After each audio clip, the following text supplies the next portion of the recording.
Think AMAT. Think, well, I'm motivating because I got my thing. Think AMAT. It's like not as motivated as you could.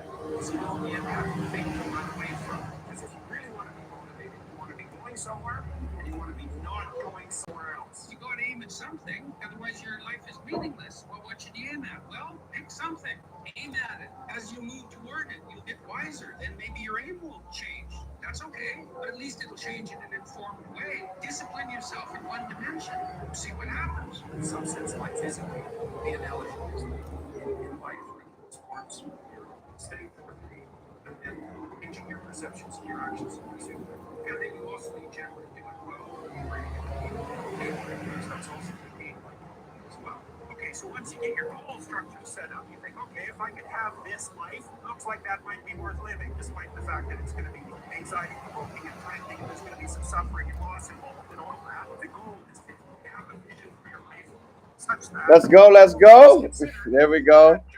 Good morning, family. Rise and shine. I'm telling you, YouTube did not want to let me get this message. I've been trying to load this thing literally since like 11:06. So it's funny because the book that I'm about to give away, the audio that I'm about to be talking about today, was not what was honestly did not want to be released out to the public for years, for decades, because of how elite this information was. So I'm excited. I'm fired up. We are here, ready to go ahead and give the value. The universe is not going to be able to stop this message. I am making sure I am getting this one out today. We're going to be going over 6 deadly sins that end up holding 98% of people back. So I really want to get deep into this one so we can really understand why it is that most people end up, living until 75, but passing in essentially mentally away at 25, right? So let's go ahead and get into it. My voice is almost coming back, but it's not quite there yet. So family, let me get live on IG as we drop our gratitude down below. So go ahead and let me know, what is everybody grateful for coming into today? I'm grateful to be alive. I'm grateful for God. I'm so grateful for the mind, for the body, for the spirit. We're beginning really deep with the morning rituals. Let me see. We are on day 203. So go ahead and drop down what day everybody's on. I'm here to hold you guys accountable so we can go ahead and push each other. I'm so grateful for the trials, for the tribulations. There's been a lot of deep lessons going beneath the surface. I've had a lot of calls with a lot of you, and being able to see the breakthroughs, the transformations, and break frees is what I love and live to see. So I'm proud of you guys. Go ahead and pat yourself on the back, because I can tell you I can see the growth. It is evident. So let me go ahead and get live, and we're going to go ahead and dive in. We're going to get into 6 deadly sins that hold 95% of people back. You ready? Let's go. All right, awesome. All right, fam. So the first one, okay, and you're going to notice when you really understand these, and you're going to see out in the universe how evident these are when you hear most conversations. Ready? So first one, the first deadly sin, as we get into it, is going to be gluttony. Okay, gluttony. I'm from up north. I'm from Philly. So a lot of the times we're used to calling famers, oh, you're a glutton, right? So drop down below. Who knows what gluttony actually means? Let me actually see. How many of you have ever called somebody, oh, you're such a glutton, right? So for those of you that don't know what it means, if you've never actually heard that term, I want to go ahead and Google it for you so you guys can actually see what it means. You ready? So gluttony, okay?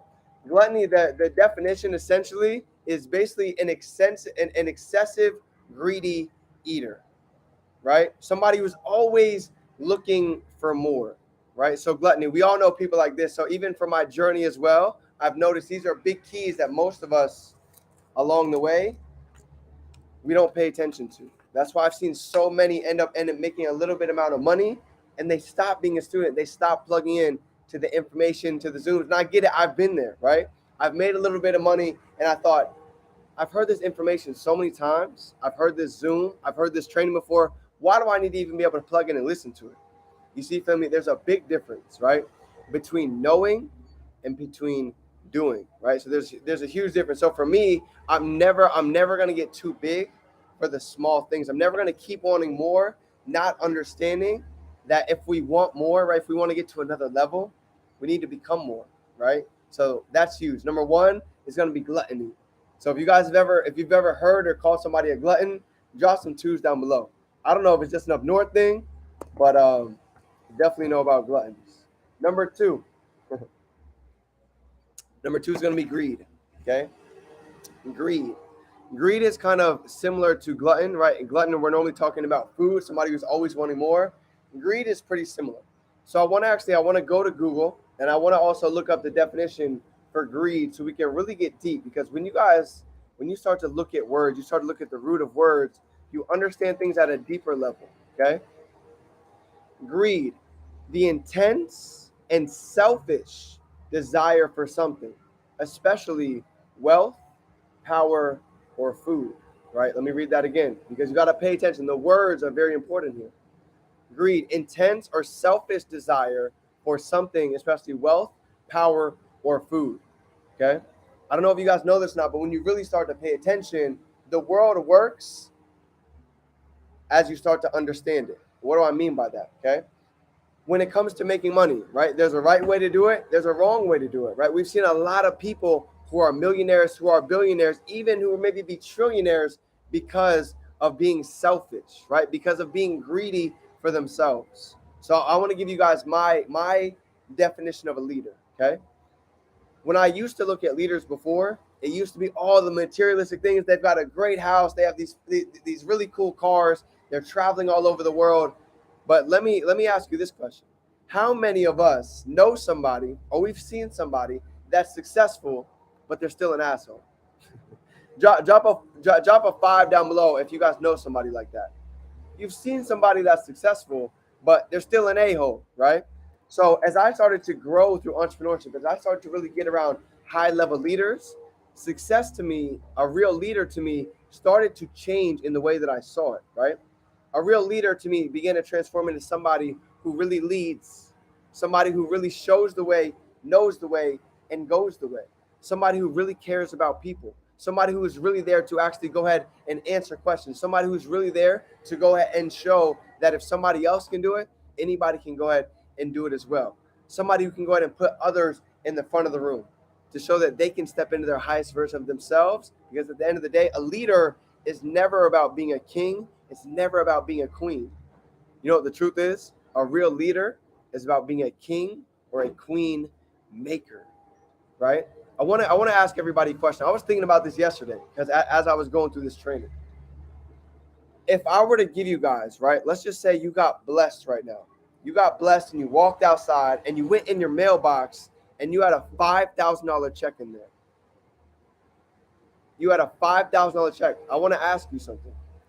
Are you going to be the type of person to just take that $5,000 and go spend it maybe on yourself?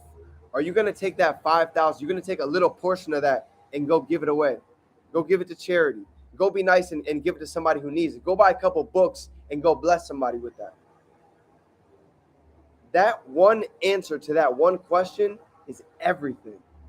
Because you start to really realize deep inside, are you a person, if you made a lot of money, would you just be the person to keep it and take it for yourself?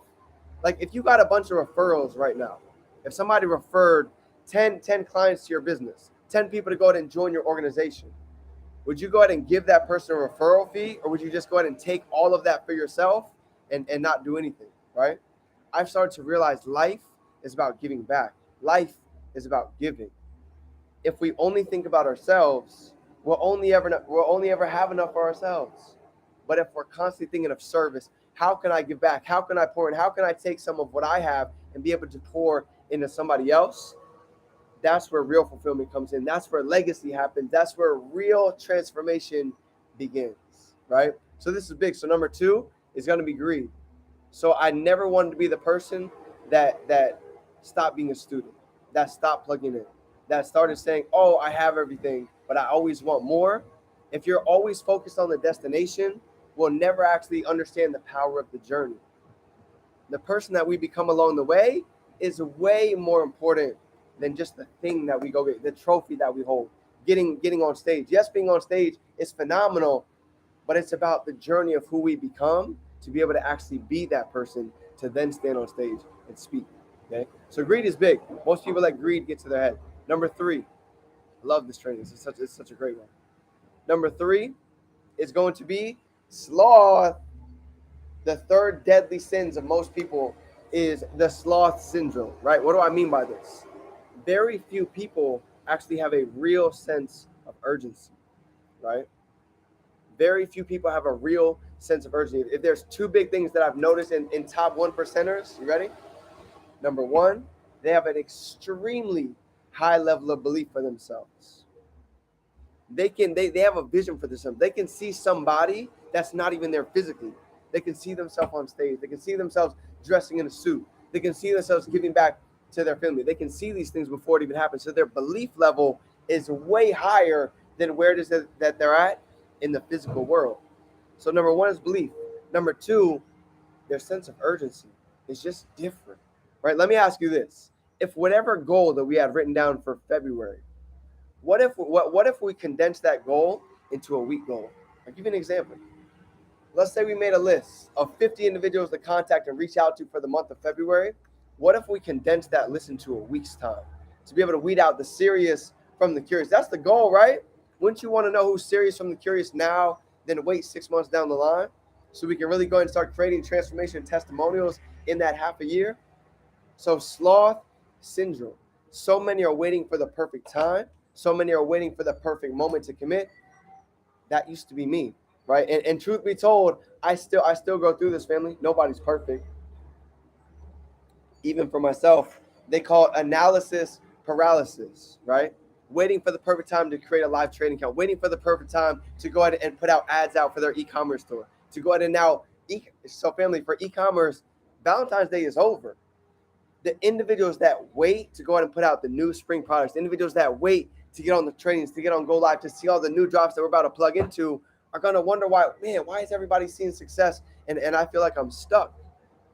It's the sloth syndrome. It's the sense of urgency, right? Being able to plug into Go Lives ASAP this week, and let's go implement something. Let's go ahead and take action. A lot of people are bookworms, right? And I used to be this person too. I have a lot of notes. I've been on a lot of Zooms. I've been on a ton of trainings. But as far as the action, I was a little slow to take the action. And I kept wondering, why is there people who maybe don't even show up on as much Zoom calls, who don't write the notes that I take, they're seeing more success? You know why? Because they're very action-oriented individuals. Yes, they study. Yes, they take notes, but they love taking action. We're going to learn more out in 1 hour in the field than we ever will from 20 hours of notes. So I had to learn that. So sloth, let's go out and take the action, right? I'm right there with you. Let's make that video. Let's throw that event. Let's get out. Let's go ahead and be bold. Let's put some ads out. There's no better time to take action than right here, right now. So that's a big one. Number 4 is going to be wrath, right? I was talking about this earlier. Wrath. How many of us, let me ask you this, okay? How many of you guys feel like you've lost your temper in the past month? Drop a 1 down below. If you felt like at any point in time you've lost your temper just a little bit. Could be with anything. Could be dealing with kids. Could be dealing with family. I'll go ahead and drop mine down below, right? I've lost it once or twice as well. I'm not perfect, okay? But let me go ahead and allow you guys to see something. When we're angry, when we're fired up, when we're frustrated, we're not able to create. We're not able to have peace of mind. We're not able to truly be able to think and produce, okay? So this is big. This is things I had to notice, things I had to go ahead and take inventory of inside of my mind. Because you got to think about it. What we're thinking about, we're bringing about. Whatever we're holding in our mind is taking up space. So if it's taking up negative space, if it's taking up negativity, we need to go ahead and take out the trash and be able to go ahead and bring in something new. So let me ask you this. Why are we frustrated about the moment? Why are we frustrated about the situation? And what if, right, QLQ, I wonder what changes when we ask ourselves, what is the lesson? What can we go ahead and take from this scenario, right? So even for me, you know, I know out there it's pretty funny, friends dealing with horses. Somebody might have fell off a horse, crazy situation, she might have fell. There could be a lesson that needs to be learned to go ahead and go back and analyze, well, you know what, maybe I was frustrated. Maybe the horse could actually feel my energy. So maybe next time before I get on the horse, I need to go ahead and fix my energy before I get on there as well, right? For those of you that don't know, horses, animals can teach us a lot about energy. They can teach us a lot about ourselves as well. So This is big. If you guys ever want to go ahead and learn how to ride a horse, go ahead and hit up Fran. She's got you out in Cali. All right, so that's big. Next one. Where we at? Number 5? Yeah, we got 2 more. 2 more. All right, stick with me. Stick with me. Give me 5 more minutes. Number 5 is going to be envy, right? Envy. How many of us have ever been envious for somebody else's success? How many of us have ever been envious of somebody else maybe buying a new car, maybe getting into a relationship, maybe being happy in their life? Maybe you just see them excited all the time. You're like, why are they so fired up? And I just feel like life keeps hitting me over the head left and right. Or maybe you just feel like it's Murphy's Law. It seems like life just keeps throwing one negative curveball after the next. Like you're getting hit left, you're getting hit right, you're getting knocked over, you're getting back up, and then we're getting back knocked over again. And we're just so envious of like, man, why does their life look so great? Why does it seem like they never have problems? Family, understand this, okay? Nobody is perfect. Everybody is imperfectly perfect. So when I started to realize that, when I've been in this company since 2017. I've seen people that joined in 6 months, 90 days, 2 years that had a 6-figure income, that had a 6-figure monthly income. And guess what? They were younger than me. Guess what? They were older than me. Guess what? They were in third world countries. I'd be lying to you. I'd be lying out of my teeth right now if I were to tell you that I wasn't envious, that I wasn't jealous of their success. Asking myself, why does it seem like life keeps happening to me? I'm doing the work. I'm doing the Zooms. I'm plugging in. Why are they winning? Right? But I had to realize a couple different things. You see, that energy used to ripple off. I wouldn't celebrate others' success. When others were winning, I started to be quiet and I started to just ask myself, like, man, why are they winning and I'm not? And I would see Ranko flyers and I would see people winning in the chats and I was a little bit quiet. But you know what I realized, family? Whatever you celebrate, you accelerate. Let me say that again. Whatever we celebrate, we accelerate into our lives. So when you see others winning, when you see others thriving, and it seems like life is not hitting you, when you see others getting e-commerce sales, celebrate their success. Be happy for their wins. Because let me ask you, when your time comes, that energy, that karma, that's going to come back tenfold, right? That's why they say, are you ready for the love? Because when you give love, when you're living in a state of love, when we're living in a state of gratitude, like every morning, Sean says this every morning, I wonder what happens when we're able to send out just five messages of gratitude to people you love, friends, even strangers that you don't know on social media, and let me know how you feel after you do that. He said, if you really want to go to the next level, I want you to take somebody who really fires you up, somebody you're envious about, somebody who gives you negative emotions. And I want you to go send a message of gratitude to them. And let me know how you feel after that. Just let that sink in. And you can start to see how powerful even just these little trainings are, because we're all holding weight on top of our shoulders every day. That's why, what if we could have more and do less? A lot of times it's not more script, it's not more knowledge, it's being able to dig deep inside and figure out what do we have that's bothering us so much every day? Why do we wake up frustrated? What am I thinking about all the time that's just carrying so much space in my mind? Okay? Envy. So these are big. These are all things I've had to go through as well. The last one, not least, is going to be pride. Okay? Ego. If you look at ego stands for edging God out, right? Pride. I've been this type, and it kind of goes back to the beginning, right? Pride. How many of us make a little money and we stop doing certain things? How many of us feel like something has worked for a couple different days, and then a couple days we're right back to our negative self? We're like, you know what? That gratitude thing doesn't work. I don't need to be positive. I can just go back to my negative self. We've all been there, right? I don't need to read. But I used to be that person. I used to see other people reading, and I thought it was stupid. I thought they were wasting their time. Why would you take 15 to 20 minutes to go learn from black and white pages that an old man wrote? That sounds so stupid to me. Why would I go stand outside and go be barefoot out in the grass? Why would I go sit and stare at a sunset? Why would I go change my toothpaste and change my deodorant because it has aluminum in it, right? All of these, I used to be so ignorant. I used to have such a big ego. I thought all this shit was mumbo jumbo. It's hippie talk. Law of attraction is not real. Until I start to realize all of these things is more real than we'll ever know, right? Just like the law of gravity, this will drop 10 out of 10 times. So we know that's true.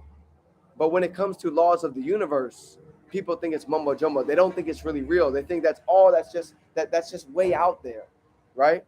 But let me go ahead and prove something else to you guys. What is connecting all of our computer screens right now? What's connecting all of our phones right now? Is there a cord that's connecting these? There's one word that's connecting all of these things together. Who can tell me what that is? And I'm sorry for the noise. The noise doesn't want you guys to hear this message either. There's one word that connects all of us right now, and I'm going to prove this to you. How laws of the universe, you can't see them, but they're 1000% real. It's frequency. Can you touch the frequency that's connecting our devices right now? No, but it's 1000% there. So just like the law of rhythm, the law of polarity, right? The law of gestation, all of these laws of the universe, they're real, they play a role. So when we're able to go ahead and learn them, drop the ego, drop the pride, always continue to be a student, and really just let these laws work for us. Let the universe work in our favor. Sean says it all the time. Success is just as close to our skin. It just takes getting in the right frequency, harmonious vibration to go ahead and align with that, to let this go ahead and work for us and not have life just keep happening to us. So family, that's my training for you guys today. I'm sorry, my voice is gone. Got a lot been going on this week, a lot of calls, a lot of momentum, but nonetheless, I'm here to give you this value. I'm here to show up because I want to show you guys that no matter what is going on, we don't have to just accept life. We can lead our lives. We have a voice, we have a story, we have value to give, and the world is waiting to hear your story. So family, if nobody's told you today, I love you. I'm proud of you. I'm grateful for you. I appreciate you. And I'm excited to see what is left to come for the month of February. So go out and be great. It is your favorite entrepreneur, Define Dreams. Remember, you can be, to have anything that you can hold in your mind, you can hold it right in your hand. I love you, family. Have a great day. Go out and be great. Get to work. It's game time.